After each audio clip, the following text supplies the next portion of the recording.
In this video, I'm going to restore this old single-shot shotgun and put my own modern touch to it. But I have a feeling it's going to upset some people. If you happen to glance at the name of my channel, it's called Starner Woodworking, not Starner Metalworking. And believe it or not, a gun is made of metal. So I have a problem on my hands before I even started. I've always wanted to restore an old gun and give it a new life. And every time I've opened my cabinet, I've always seen this old gun just sitting in the corner all lonely and dejected. I always thought I didn't have the skills yet to do a full restoration on a gun, but I decided it's time to stop being a little baby and give myself a challenge. The first step in this process is to disassemble the gun and get all the metal parts ready to remove the built up dirt and rust. It was actually pretty fun taking each piece apart and realizing how simple an old gun like this really is. Once all the pieces are apart, I put each piece in a container full of white vinegar. Supposedly, the acid in the vinegar helps to break down any dirt or rust, so I'll leave that to soak for a day or two. While that's soaking, I'm going to go ahead and move on to the new stock. I had this piece of really curly maple laying around that I thought would make for a really interesting and unique stock. Now, I could have just opted for a more natural and traditional stock, like a piece of straight grain walnut or something simple like that, but I wanted to add some spice to this gun because who doesn't like a little bit of flavor? I honestly don't know if this will upset some people that I am quote unquote removing the history from this old gun, but if it bothers you, I'm sorry, I guess. You should probably just go watch a different video. But hold on, before you leave, make sure to leave a nasty comment saying how horrible of a person I am. Those comments really do make my day better. Anyways, enough of that. Before I cut out the shape of the stock, I needed to drill out the center of the stock to allow that long screw to attach it to the metal receiver. I ordered this really long drill bit just for this part, and I wasn't even sure how in the world I was going to drill out the hole since it had to be dead center and really accurate. By some miracle, I made this weird kind of collar block that allows it to stay perfectly square to the stock. It took a good while, but I couldn't have asked for it to work out better. It's always a good feeling when something like that works out. Once that was taken care of, I can go ahead and cut out the shape of the stock on my little baby underpowered bandsaw that probably couldn't even hurt a fly. Since maple is a harder wood species, my bandsaw didn't necessarily enjoy its time cutting through, but slow and steady usually wins the race, and I eventually got through it. Then I took it over to my oscillating sander just to clean up all those burn marks and rough edges.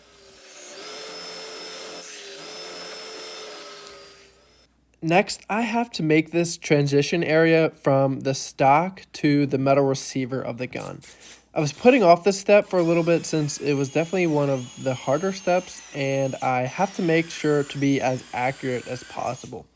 I drilled out most of the waste with a Forstner bit, then came back with my new fancy Japanese chisel to clean up that area.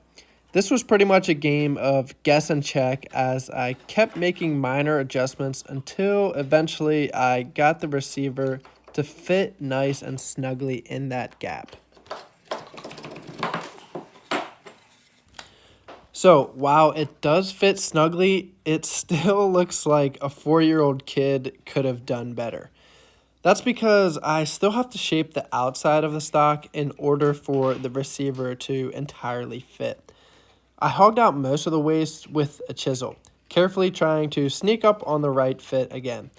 And I'll let you enjoy some of the satisfying sounds of a sharp chisel for a second.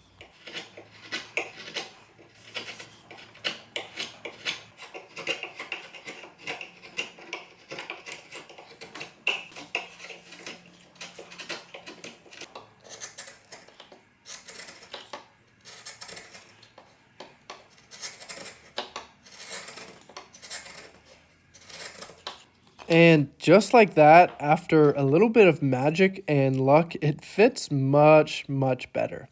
Although I still have a decent amount of shaping to do, it's good enough to where I can go ahead and move on to the next step.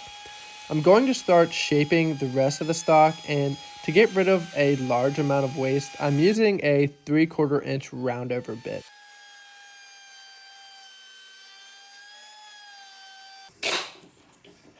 Then I can move on to some finer finish shaping with a spoke shape, which is fun to use, but it left a decent amount of tear out on the maple.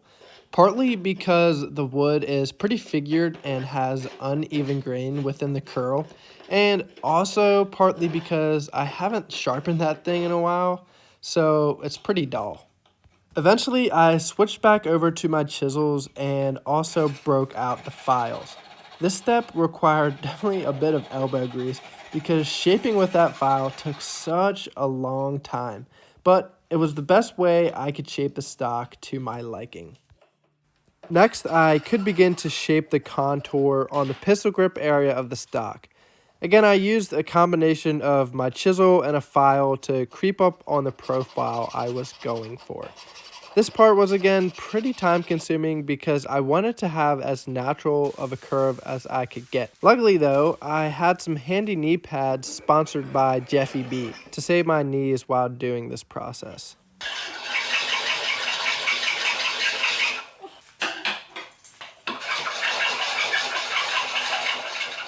Eventually, I got to a shape that I was happy with, and I started working on the buttstock padding and the cap for that pistol grip area. I had some quarter sawn ash that was perfect for this and would give me just enough contrast once I stain everything black.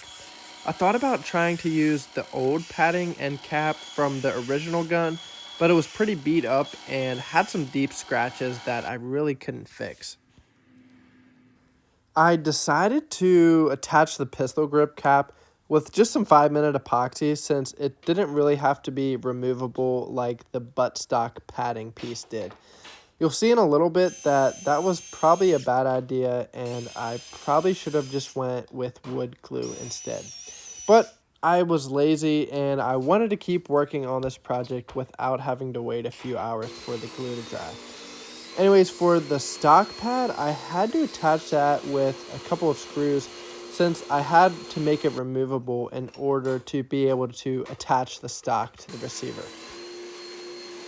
Once each piece was attached though, it was back to shaping to make each piece fit nicely. After that, it's been about 48 hours since I let the metal parts soak, and I decided it was time to try and get some of that rust off. I took an old metal wire brush, and to my surprise, most of the rust actually came off with a quick swipe of the towel. So this project was actually as unorganized as you can get. I worked on each part in no particular order, and in fact, I probably worked on every piece of this gun for like a little bit each day. For example, I would pretty quickly get tired of filing the stock, so I would move on to sanding the metal receiver or working on the barrel. It wasn't in any orderly fashion like I'm showing you here, so it was extremely hard to stay organized with the filming and editing. I'm trying my best to format it in a way that's easy to follow, so I apologize if it gets a little confusing. Anyways, now I'm going ahead and cutting out what I will call the handle of this gun. I wasn't really a huge fan of the original shape, so I decided to make it just a bit longer to give it more of a comfortable feel on the barrel. Since I didn't get enough of hand tool work yet, I still had to replicate this notch from the old handle. I figured it would be best to do it while the blank was still square. Luckily for me, it was easy enough to drill out this waste with a Forstner bit and clean up the rest with a chisel. One thing I found that I really enjoy about growing on YouTube is getting feedback in the comments. I got a comment on my most recent video telling me to make sure I say, "I don't know if I invented this or not," more often. And here is a great example of that. I don't know if I invented this technique, but this was the only way I could think about making this curved recess into this handle.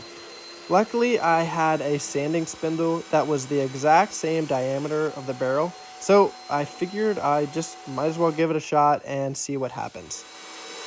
So, that actually worked pretty much perfectly. You can see the old profile there with the new one, and I got it almost exactly the same. So, it's always nice when a questionable idea works out, but I guess that keeps you coming back for more stupid ideas. Next, I went ahead and continued to shape the handle on the oscillating sander until I got a good, comfortable fit in my hand. I was actually starting to get excited at this point as it was starting to look like something decent. My next step was to transfer this grommet over. And no, it's not this grommet, it's the metal one. Somehow, at 22 years old, I'm old enough to know about the show Wallace and Gromit. And since literally only 2.9% of people my age watch these videos, I'm assuming the other 97.1% of the people are old enough to know that show too. Once I got the metal grommet and the new handle, I was quick to discover the bad news. There was a pretty large gap where the handle met the receiver, and I was just not happy with it. I drilled the hole for the grommet about 1/4 of an inch too far away, and at this point, there was really only one thing to do, and that was to just make a whole new one. Luckily, you guys don't have to go through the pain of watching me do it, and I didn't have to go through the pain of filming it all. So, it's a win-win. Well, I guess, kinda. I broke out my new fancy 3M sander to rough sand all the pieces. Now, I've had a $50 Craftsman sander for about 2 years, and it's definitely got the job done, and I had no complaints. But now that I've upgraded to a big boy sander, I feel like a real woodworker now.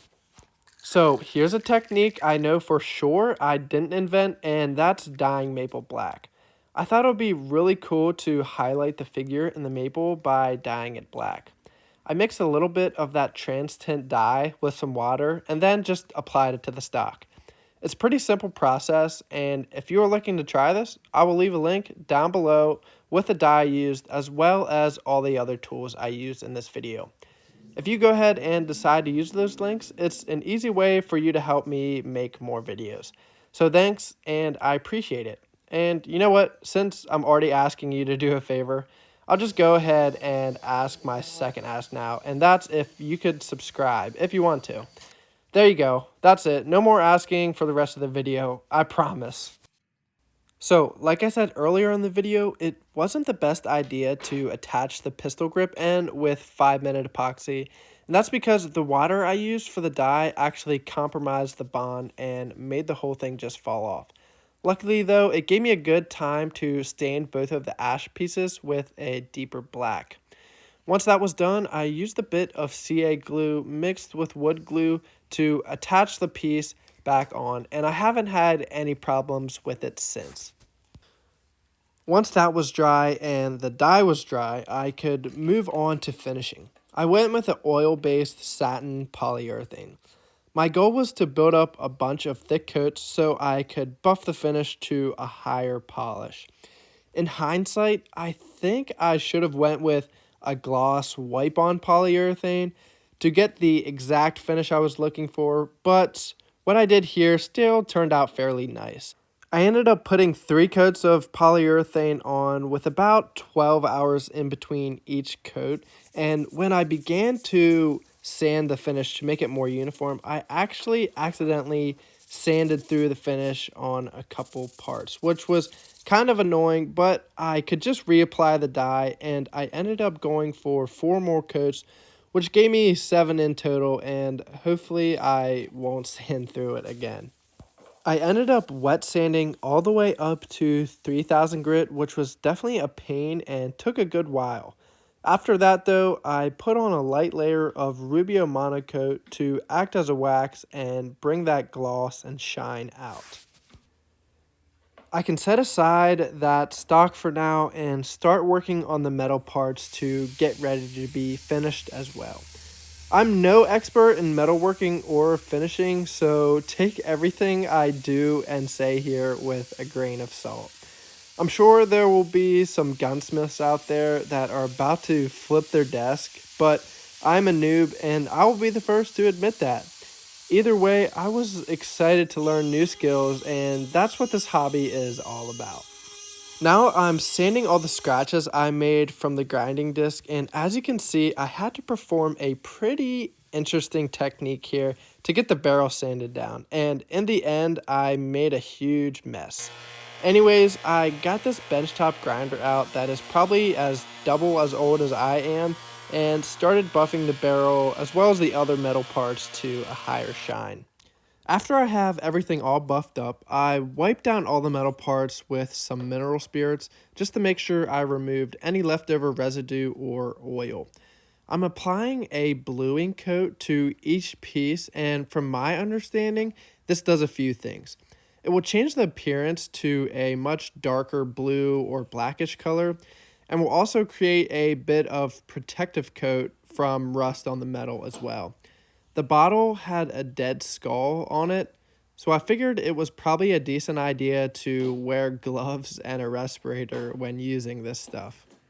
Okay, so I just finished up the fifth coat of blue on this barrel, and you can definitely see the color change. And now it's not perfect, but I'm definitely happy with the result so far. So my next step is going to be getting all the other small parts in the receiver ready to do the same step here.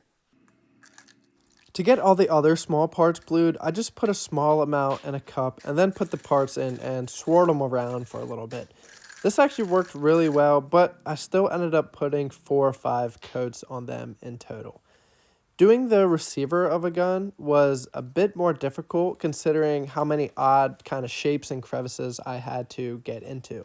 But eventually I got it, and now the gun is ready to be assembled.